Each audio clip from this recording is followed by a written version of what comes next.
नमस्कार। प्रारंभ करो, जारी रखो इसी विचारधारा से। साई वाणी को प्रारंभ किया और पूरे विश्व में छा गए। मेरे पूरे साई परिवार को मैं तहे दिल से धन्यवाद देना चाहता हूं। हर एक का मैं शुक्रगुजार हूं कि आपने इतना प्यार दिया। ढेर सारे मैसेजेस, फोन्स मुझे पूरे भारत से आते हैं, बड़ी खुशी होती है। मैं बहुत पहले कह चुका हूं कि ये हमारा जीवन का लक्ष्य है, हमारे हजारों पीढ़ियों को बनाने का लक्ष्य है। साई के भक्तों को जीवन में कुछ वो आए और आकर चले गए, मौन रहे और कुछ कहे गए।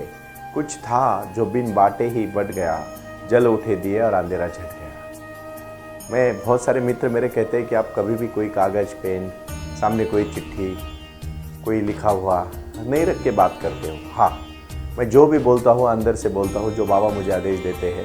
मैंने जो जीवन के बारे में चिंतन किया है और जो बाबा ने मुझे आपके प्रति आपको कुछ देने का प्रयास मैं जो कर रहा हूँ, वो मेरी अंतरात्मा की आवाज़ है। ना इसमें कोई मैंने किसी को कॉपी किया है, ना मैं करूँगा। मेरे लिए बहुत बड़ी बात है कि आप अपने मेरे शब्दों से अपने जीवन में प्रेरणा ले रहे हो, एक शक्ति ले रहे हो, एक कार्य करने की ताकत ले रहे हो। कितने सारे भाई बहन आज खड़े हुए अपने खुद के पैर पे। 1008 उद्योजक, 1008 शिक्षण संस्थापक, एक जिनके इंग्लिश मीडियम साई गुरुकुलम के स्कूल हो, 1008 के इस देश के लिए आयुर्वेदिक से लेके एलोपैथी के पूरी तरह से साई क्योर के एक अच्छे हॉस्पिटल्स, उसके बाद अन्नालय, छत्रालय, जो मेडिटेशन सेंटर होगा वहाँ हर कोई भूखा खाना खाएगा, क्योंकि साई बाबा ने अपने दरबार में कभी किसी को खाली नहीं छोड़ा। हर एक बंदे को अपने जीवन में 2 रोटी, 2 समय की रोटी देने का प्रयास बाबा ने किया और कोई भूखा शिरडी से कभी नहीं गया। इसीलिए बाबा ने कहा, कबीर का एक दोहा है, साई इतना दीजिए जामे कुटुंब समाए, मैं भी भूखा ना रहूं, साधु भी भूखा ना जाए। ये वृत्तियां, ये भूमिकाएं, ये भावनाएं, ये क्षमताएं, ये शक्तियां, ये ताकत, ये जो भी शक्ति आई जीवन में, वो साई वाणी के माध्यम से प्रमाणित हुई है। उसमें कोई शक नहीं, कोई दोहरा नहीं। और मैं इस विषय के प्रति बहुत ही खुश हूँ कि मैं जो भी कर रहा हूँ आप सबको बहुत भाता है, प्रेरित करता है। और बाबा ने जो आशीर्वाद मुझे दिया है, ये साई वाणी का यज्ञ अखंड चालू रहेगा जब तक मेरी जान में जान है। जो बाबा मुझे उत्स्फूर्त आप सबके लिए बोलने के लिए कहेंगे, मैं बोलता रहूँगा। लेकिन मैं विनती करता हूँ, हाथ जोड़ से नम्रता के साथ एक ही बात कहता हूँ। ऐसा समझो कि बाबा का ये आपको आदेश है। और वो आदेश क्या है पता है? वो आदेश है कि साई ध्यान करो, उसके पहले साई क्रिया करो, उसके पहले साई योग करो। और प्लीज मैं नम्रता के साथ कहूँगा, साई वाणी को सुनो। क्योंकि आज एक एक विषय के प्रति जो रोजमर्रा की जीवन में हमें बहुत ही कठिन जो चीज़ें लगती है, उनको किस तरह से हमें करना चाहिए। चाहे वो बुरी चीज़ें हो, उनको छोड़ना हो, उसका आप संकल्प करते हो और 2 दिन में संकल्प को तोड़ देते हो। छोटी सी बात लेते, कोई सिगरेट खैनी, कोई गुटखा खाता है, 2 दिन छोड़ता है, तीसरे दिन खा लेता है। कोई ज़्यादा खाना भी आजकल बीमारी है, ज़रूरत से ज़्यादा खाना भी एक बीमारी होती है। भूख नहीं होती है लेकिन खाते रहते, खाते जाते और बीमार पड़ जाते। मैं कहता हूँ अति वर्जित। भाई और बहनों, ये विचार आप संकल्प के प्रति मैं आज थोड़ा सा बोलूंगा, जो बाबा ने अपने भक्तों को कहा था कि आप किस तरह से संकल्प ले सकते हो। संकल्प को एक सीमित करो। मैं पहले मेरे जीवन में भी बहुत कठिनाई आई है। हर दिन मैंने भगवान कृष्ण को और साईं बाबा को मेरे जीवन का आदर्श माना है, क्योंकि भगवान कृष्ण ने शुरू से लेके आखिरी तक उनके जीवन में संघर्ष रहा। मेरे भी जीवन में हर दिन संघर्ष है, लेकिन काम से काम मैं, मेरा सहयोगी बालाजी, सुदर्शन, हम सब मिलके ये आपको सेवा देने का जो छोटा सा प्रयास करते हैं, और आप सब लोग इतने बड़े पैमाने पे जुड़े हैं, इस बात से और खुशी है, बड़ी खुशी है। मेरी एक बहन अभी परदेश में गई और उन्होंने कहा, भैया मैं यहाँ साई वाणी सुन रही हूँ यूट्यूब पे। बड़ी खुशी होती है। एक भाई मेरा लंदन गया और उन्होंने कहा कि टाइमिंग का बदलाव है, लेकिन सुनील भाई मैं हर दिन साई वाणी सुनता हूँ। क्यों? मैं नहीं चाहता कि कोई जबरदस्ती सुने, लेकिन मैं जरूर चाहता हूं अगर आपके दिल को खुशी मिल रही है, आपके जीवन में बदलाव आ रहा है, तो आप इस बात को सुने। क्योंकि बुरी आदतें संकल्प से ही छोड़ी जा सकती है और अच्छी आदतें संकल्प से ही हम पा लेते हैं। छोटी छोटी चीजों से शुरुआत करो, बड़ी चीजें ऑटोमेटिकली हो जाएगी। और जो चीजें छोड़नी है उनको छोटे छोटे समय देखो, संकल्प समय में बाधित होना चाहिए। हर समय को आपको पहले फिक्स करना पड़ेगा कि मैं ये संकल्प कितने दिन के लिए करूं। जिंदगी भर का मत करो, वो कभी पूरा नहीं होगा आपसे। लेकिन 1 दिन का करो, 2 दिन का करो, 4 दिन का करो, 10 दिन का करो, 1 महीने का करो, 1 साल का करो, 10 साल का करो। जीवन का ऑटोमेटिकली हो जाएगा। जिस दिन वो आपकी आदत बन जाएगी ना, उस दिन आपको फिर उसका संकल्प लेने की जरूरत नहीं पड़ेगी। पिछले 12-13 साल से मैं सुबह 3 बजे उठता हूं, लेकिन मैं 9 साढ़े 9 बजे सो जाता हूं। काम कभी होता है तो जगता हूं, ऐसा नहीं है, लेकिन 9 साढ़े 9 बजे मैं सो जाता हूं। 12 साल हो गए।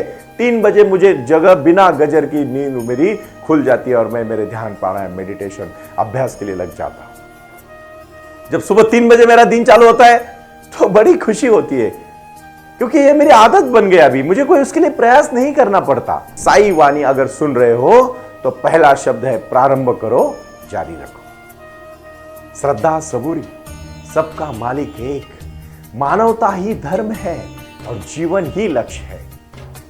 अपना जीवन ही अपना लक्ष्य होना चाहिए और रोजमर्रा की हर दिन का जीना ही जीवन का लक्ष्य है, ना कि भविष्य में जीना, ना में अतीत में जीना। अगर कुछ आपको करना है, हतो वा प्राप्यसि स्वर्गम जित्वा वा भोक्ष्यसे महिम तस्मादुत्तिष्ठ कौन्तेय युद्धाय कृतनिश्चय। इस तरह से प्रयास करना पड़ेगा, क्योंकि भगवान कृष्ण ने जन्म तो उनका जेल में हुआ, उसके बाद उनको जन्म होते ही दूसरे नंद राजा के यहां लेके गए, वो भी यमुना को पार करते हुए चले गए। एक बहुत बड़ा, जब यमुना में बाढ़ आई थी और बाढ़ में कृष्ण भगवान गए, उसके बाद बाल गोपालों के साथ कृष्ण ने पूरी तरह से जिंदगी बिताई। और आपने देखा पहले दिन जब उधर गए तो दूध पिलाने के चक्कर में एक राक्षस आई और उन्होंने उनको दूध पिलाने का प्रयास किया और भगवान कृष्ण ने वहीं से युद्ध शुरू किया। उसके बाद बाल गोपालों के साथ गयों की सेवा की, गोपियों के साथ घूमे। 16 साल के बाद जब उन्होंने नंद का जो घर छोड़ा, उसके बाद भगवान कृष्ण वापस वहां नहीं गए, लेकिन जो संबंध बनाए थे अवश्य पूरे जिंदगी भर तक वो सुदामा को भूल नहीं पाए। अपने सुदामा गरीब मित्र को गले लगाया। बाबा के कितने सारे, जिंदगी भर बाबा फकीर थे। बाबा आप भी कभी कभी उनकी तस्वीरें देखते हो, उनका शर्ट तक फटा हुआ है, उनका जो कपड़े वो पहनते थे वो टूटे हुए कपड़े हैं। क्यों? उन्होंने कभी खुद के लिए इकट्ठा नहीं किया। जो भी दिन में धन जमा होता था, जो भी राशि जमा होती थी, जो भी खाना जमा होता था, जो भी मिष्टान्न लोग लाके देते थे, बाबा सब बांट देते थे, क्योंकि दूसरे दिन की तैयारी ऑटोमेटिकली हो जाती थी। भगवान देते जहां नियत साफ है, जहां भावना शुद्ध है, जहां कर्म अच्छे है और जहां आपका विचार स्पष्ट है, वो जहां कोई डर नहीं।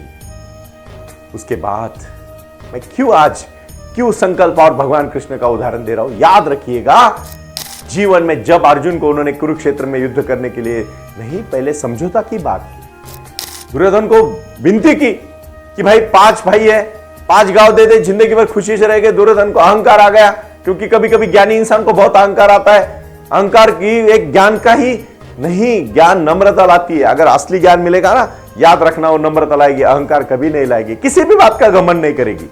बहुत बार मैंने उदाहरण दिया है स्वामी विवेकानंद जी का। 3.5 साल अमेरिका में जब उन्होंने कार्य किया, उसके बाद जब उनको कलकत्ता में आए और जब उनको बहुत बड़े पैमाने पे लोग खुशियां नाच के उनको घोड़े पे बिठा के उनकी यात्रा निकली, तो किसी ने बताया, नरेंद्र स्वामी जी, आपकी माँ आपके घर के बाहर अंधी माँ हुई है, आपकी राह देख रही है। 3.5 साल में पूरे राष्ट्र में पूरी तरह से जय जयकार होने वाले स्वामी नीचे उतरे, अपने माँ का जाके पैर पे छुए और कहा, माँ देख तेरा नरेंद्र तेरे पास आ गया। अरे इतना ज्ञानी इंसान भी माँ के सामने नम्रता के साथ झुक गया। भाई और बहनों, ज्ञान बहुत बहुत मायने रखता है और जिंदगी जीने की कला आनी चाहिए आपको।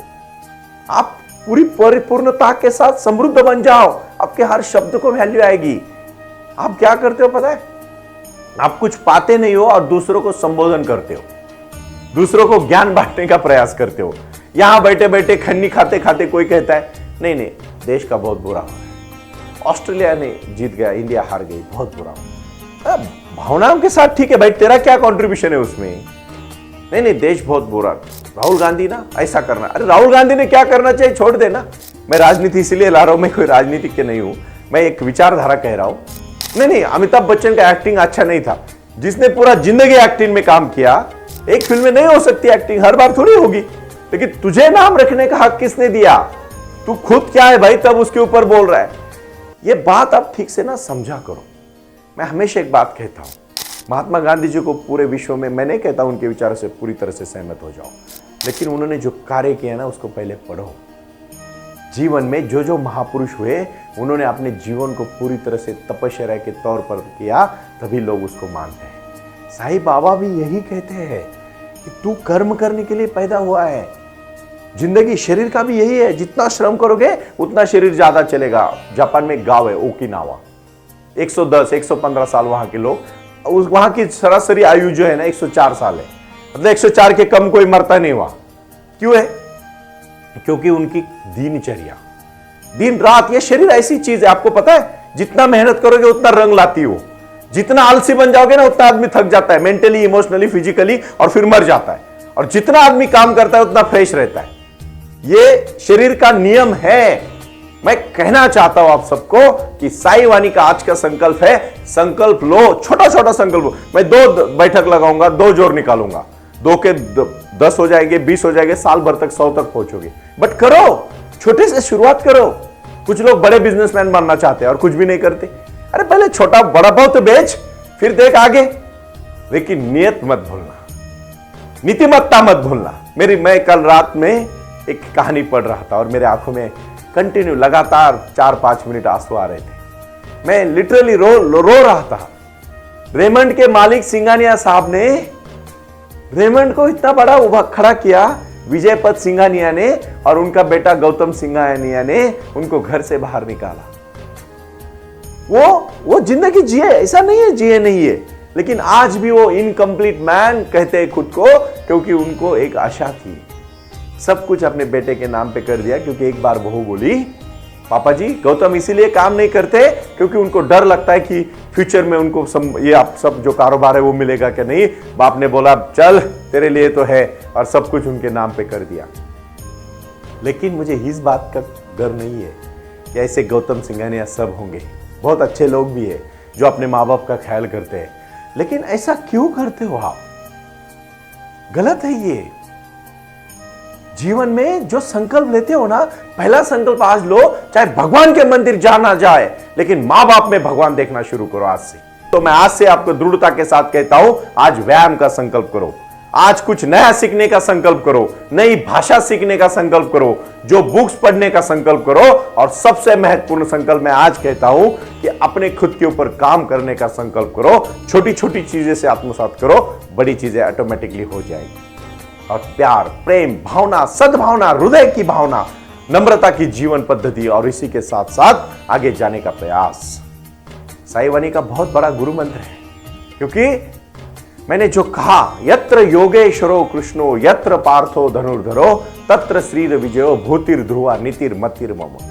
ये भूमिकाएं हैं, ये भूमिकाएं जीवन में अपने को आगे जाने के लिए है। इसीलिए साईं बाबा ने कहा उठ और लग अपने काम पे। बिना जय जयकार कब नहीं होती, जब तक आप कुछ नहीं करते तब तक आपकी बिना संघर्ष का कुछ भी नहीं है। और बिना जय जयकार कभी कोई नहीं करेगा। जब आप करतु तो आपका प्रूव करोगे, सिद्ध करोगे, आपकी जय जयकार ऑटोमेटिकली होने लगेगी। जय जयकार के पीछे मत भागो, काम के पीछे भागो। जय जयकार ऑटोमेटिकली होने वाली है, क्योंकि दृढ़ता और संकल्प ही इंसान को वही पहुंचा देता है जहां वो पहुंचना चाहता है। भूमिकाएं हैं, भावनाएं हैं, इंद्रिय के ऊपर कंट्रोल करोगे, कुछ सही जगह पे पहुंच पाओगे। उसी के पीछे भागोगे तो कहीं भी नहीं पहुंचोगे, क्योंकि ये शक्ति आपको बर्बाद करती है, इंद्रिय। इसीलिए मैं कहना चाहूंगा, इसी इंद्रियों का सही उपयोग करके जीवन में लक्ष्य को पाओ। प्रणाम।